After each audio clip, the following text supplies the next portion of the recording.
Finasteride stops further hair loss. Minoxidil is for strengthening and regrowing the hair you have together. For a lot of men, most people, these two together is enough to stop hair loss completely in its tracks.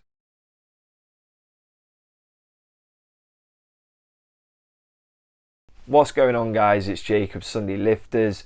Today we are going to be talking all about hair, or to be more specific, what a man can do to offset male pattern baldness, or its clinical name, Angiogenic Alopecia. It's a topic that is not that often discussed. It's kind of like, you know, why the suicide rate in men is higher. I think men generally struggle to put how they're feeling outwards. If they're feeling unconfident about something, they're more likely to sort of bottle it up and just get on with it.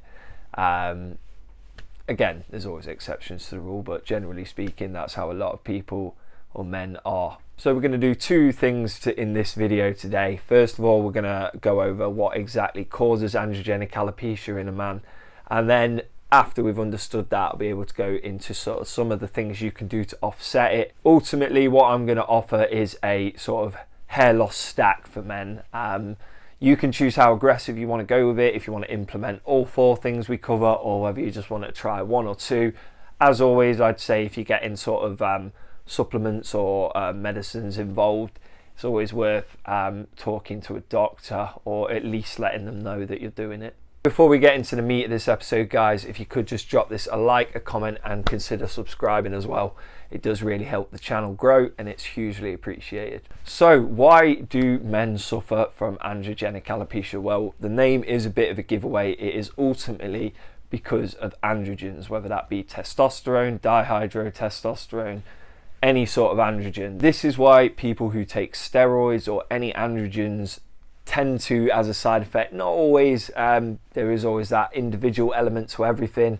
Some people's genetics are just insane and it takes a lot for them to lose their hair, but for most people, or men, if they take you know, any sort of steroids or testosterone for that matter, they will see some signs of hair loss. The main culprit of hair loss in men is DHT, dihydrotestosterone, which is converted from testosterone. I think roughly about 10% of your testosterone is converted into DHT via an enzyme called 5-alpha reductase.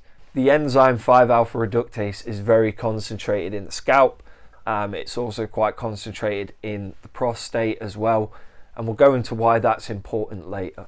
DHT, or dihydrotestosterone, is much more androgenic than testosterone and is the primary culprit of hair loss in men.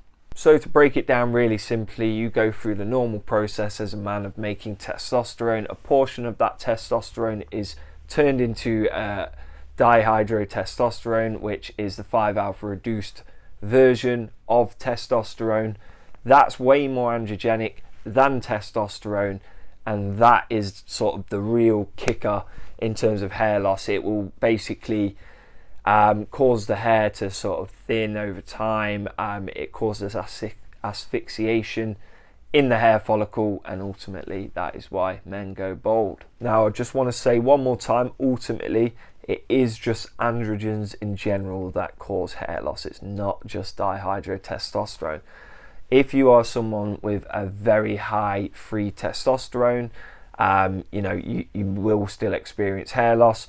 If you are someone who takes steroids, you know, taking Finasteride, if you know about that, we'll cover it later, won't necessarily stop your hair loss just because you're controlling DHT. There are other androgens in your body, and other reasons that the hair loss might happen. This is just the most primary reason.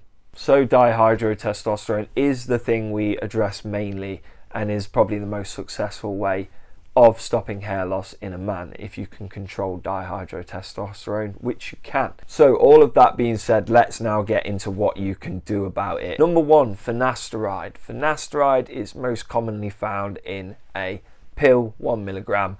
You take it daily, and it is a 5-alpha reductase inhibitor. So if you understood exactly what I was talking about earlier, basically what that means is it is an antagonist to the 5-alpha reductase enzyme, which means it blocks its function. So what you will notice is, if you're someone who does blood work, your free level of testosterone and your total might rise slightly, but your DHT will plummet by about 70 to 80% depending on the individual. Now you can also get topical versions of finasteride, but personally I see that they seem to be less effective, and it's a lot easier to measure out a dose when you're sort of just taking it orally than it is with a topical. So personally I'd recommend, if you do want to take finasteride, which is probably the most effective thing you can do on this list, if your objective is stopping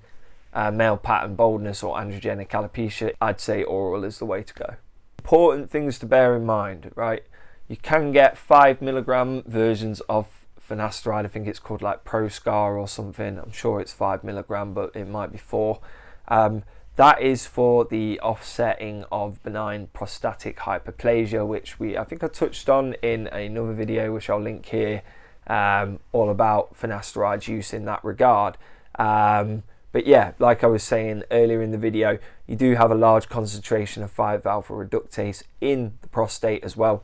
So finasteride is actually a really effective way of shrinking the prostate, and also potentially stopping prostate cancer. We don't know for sure, but there might be some kind of link between having a smaller prostate and cancer. A lot of research saying there isn't a link, but I think the research is still ongoing. I will also say DHT is an important sex hormone, so by crushing the levels right down, there's always going to be some backlash from that. There's a thing called post-finasteride syndrome that a small percentage of men do suffer from. It can lead to sort of low sex drive, impotency, and a lot of sort of sexual health related problems. The other thing is as well, DHT research is ongoing, but it seems to be or play some important role with cognitive function and particularly longevity. So it's worth doing your own research on this before you jump onto finasteride, and definitely discuss it with a doctor. If you're in the UK like myself, you will have to discuss it with a doctor before getting it, just because it's a prescription only drug as it stands.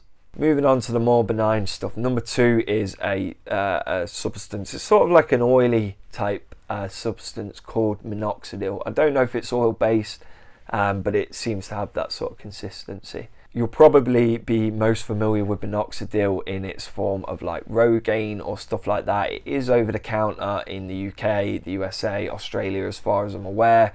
And basically what Minoxidil is, it's like a growth agonist. So you apply it topically twice a day to your hair or your beard, and it has shown to increase like blood flow and growth factor in the area it's applied. Some people are better responders than others. For some men you might have to apply it for like a couple of years to notice a huge difference, particularly if it's in regard to your beard. Usually with your hair you'll notice in about 6 months, if you're consistently applying it, a difference in sort of thickness, and you can actually, in some hyper responders, regrow dead zones. So if you've already lost hair, Minoxidil is a great way of getting it back. Finasteride stops further hair loss. Minoxidil is for strengthening and regrowing the hair you have together. For a lot of men, most people, these two together is enough to stop hair loss completely in its tracks. For those who need a bit of extra oomph, there are 2 more things you can consider. The third one is a shampoo called Nizoral. You don't have to get Nizoral, I'm not sponsored by them. Other shampoos are available. The important part is it's got an active ingredient called ketoconazole in it. Ketoconazole, as far as I'm aware, is a fungus.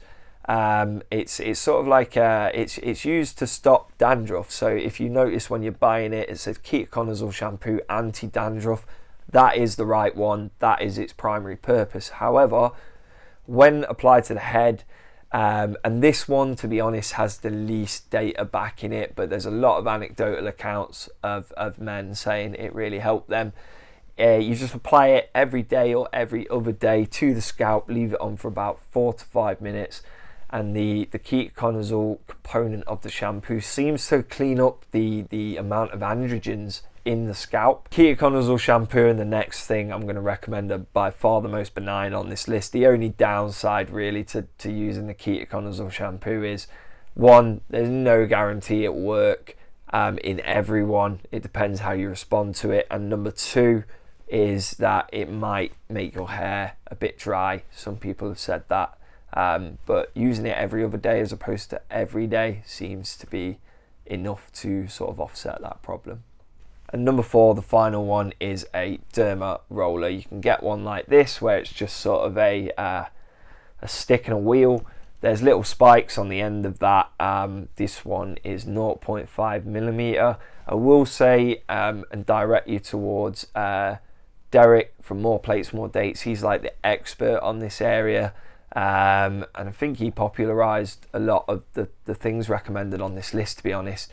But he uses a machine that I believe is 1 millimeter needles, and it's like an automatic type thing. It's sort of, you set it and then it sort of automatically pokes holes in your head basically, instead of you having to sort of roll it.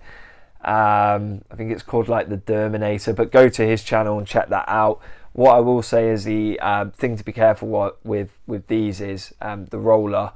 You can catch your hair quite a bit and you might end up like pulling some of your hairs out. What I tend to do is actually take the roller off and just press it in manually. It does take a while, but you only have to do it once a week. And again, you can sort of use this on your beard teamed up with Minoxidil, the growth agonist we spoke of earlier. It can be a really powerful combo, and in some people it did actually double the results they got. So there you go guys, hopefully this makes it a little bit clearer for you guys out there why androgenic alopecia occurs. It makes sense why it's just in men, but also I hope this list helps, and it's relatively simply laid out what you can do to offset it and why that works. There's a lot of bullshit products out there that say they stop this or do this, and they don't. But Minoxidil and Finasteride absolutely work. They have clinical backing, and you can always message me if you want to see the papers, but simply going on Google Scholar and typing in Finasteride or Minoxidil, you can find all this stuff. Ketoconazole shampoo, much less scientific data out there, but a lot of good anecdotal accounts. And the Derma Roller, again, great anecdotal accounts. There's a lot of people who show befores and afters, and there is some clinical backing in that. Trauma to the scalp does seem to increase blood flow and growth factor in that area. There was a guy who burned all his scalp, and he actually got, when it all healed, it was 3rd degree burns as well. Not saying for anyone to do that, but this is a real case where the guy, when he did regrow his hair and re-heal his head, he got hair growth in spots where he hadn't before, or he'd already lost his hair. So trauma to the scalp does work, and that's why the Derma Roller has efficacy as well. What are your tactics to addressing hair loss? Is there something I mentioned in this list that you don't agree with, or something that you think is more effective? Let me know in the comments down below. And if you did enjoy this, guys, please drop it a like and consider subscribing as well. It really helps the channel grow.